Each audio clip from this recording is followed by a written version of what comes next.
হরে কৃষ্ণ। প্রিয় ভক্তবৃন্দ, আপনাদের সকলকে প্রণাম। আপনারা কি জানেন রাজা মান্ধাতার আমলে 3 বছর অনাবৃষ্টির পর কোন ব্রতের পূর্ণ প্রভাবে আবার বৃষ্টি এসেছিল? আসুন শুনে নিই আজ সেই কাহিনী।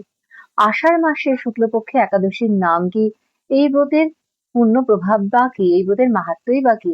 মহারাজা যুধিষ্ঠির একবার শ্রীকৃষ্ণকে জিজ্ঞেস করলেন। শ্রীকৃষ্ণ বললেন, ব্রহ্মাকে একবার নারদ মুনি এই প্রশ্ন করেছিলেন এবং ব্রহ্মা যা উত্তর দিয়েছিলেন আমি আপনাকে বলছি, আপনি শ্রবণ করুন। শ্রীকৃষ্ণ বললেন, ব্রহ্মা বলেছিলেন, এই ব্রতের পুণ্য প্রভাবে কেউ নরকগামী হয় না এবং এই ব্রতের মাহাত্ম্য শ্রবণ করলে ব্রত করার সমান ফল লাভ হয়। রাজা মান্ধাতা 3 বছর অনাবৃষ্টির কারণ খুঁজে পেলেন না। তার নিজের কোনো দোষ ছিল না, তাই তিনি ঋষিদের আশ্রম পরিভ্রমণ করলেন। এইরকমই এক সময় মহারিষি অঙ্গিরার সাক্ষাৎ পেলেন তিনি, এবং ঋষি অঙ্গিরাকে অনাবৃষ্টির কারণ যখন তিনি জিজ্ঞেস করলেন, ঋষি বললেন, আপনার রাজ্যে একজন শূদ্র তপস্যা করছে। সত্য যুগে কোনো শূদ্রের তপস্যা গ্রহণযোগ্য নয়, তাই আপনি যদি সেই শূদ্রকে হত্যা করেন তাহলে আপনার রাজ্যে বৃষ্টি হবে।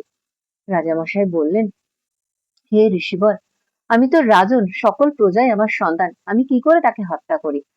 আপনি অন্য কোনো বিধি বলুন যাতে আমার রাজ্যে বৃষ্টি হয়। ঋষি অঙ্গিরা বললেন, সামনেই আসছে শুক্লপক্ষীয় আষাঢ় মাসের শুক্লপক্ষে একাদশী তিথি। সেই তিথিতে আপনি আপনার প্রজা সহ একাদশী ব্রত পালন করলে আপনার রাজ্যে পুনরায় বৃষ্টি হবে। রাজা তাই করলেন এবং ব্রতের পূর্ণ প্রভাবে রাজ্যে বৃষ্টি হলো। আষাঢ় মাসের এই একাদশী তিথির নাম শয়ন একাদশী। বিষ্ণু এই একাদশী তিথিতে শয়ন করেন এবং চতুর্মাস ধরে তার এই শয়ন ক্রিয়া চলে।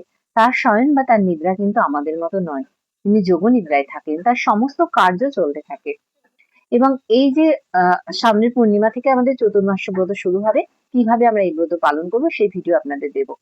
সেই সাথে বলি, আগামীকাল পারণ যদি আমরা যথাসময়ে না করি তাহলে কিন্তু আমরা একাদশীর ব্রতের পূর্ণ ফল লাভ করতে পারি না। কাল ব্রতের সময় কি তার তালিকা আমি আপনাদের দিয়ে দেব। পশ্চিমবঙ্গ বাংলাদেশের ব্রতের সময় কখন, পারণের সময় কখন, সেটিও আমি দিয়ে দেব। সেই সঙ্গে আপনাদের বলে দিচ্ছি একাদশী ব্রত উদযাপনের অর্থাৎ পারণের মন্ত্রটা। অজ্ঞান তিমিরান্ধস্য বোধো নানেব কেশব রসিদ সূক্ষ্ম সম্মুখনাথ জ্ঞান দৃষ্টি প্রদাও ভব। এই মন্ত্রটি বলে আমরা যে কোনো দানা শস্য জাতীয় ভোগ ভগবানকে লাগিয়ে সেই প্রসাদ গ্রহণ করব। নইলে যদি মহাপ্রসাদ থাকে সেটি গ্রহণ করেও সময়ের মধ্যে আমরা পালন করে নিতে পারি। হরে কৃষ্ণ, হরি বল। আপনাদের যদি আমার ভিডিও ভালো লাগে তাহলে লাইক, শেয়ার, কমেন্ট করে অপর ভক্তদেরকে দেখার সুযোগ করে দেবেন। হরে কৃষ্ণ।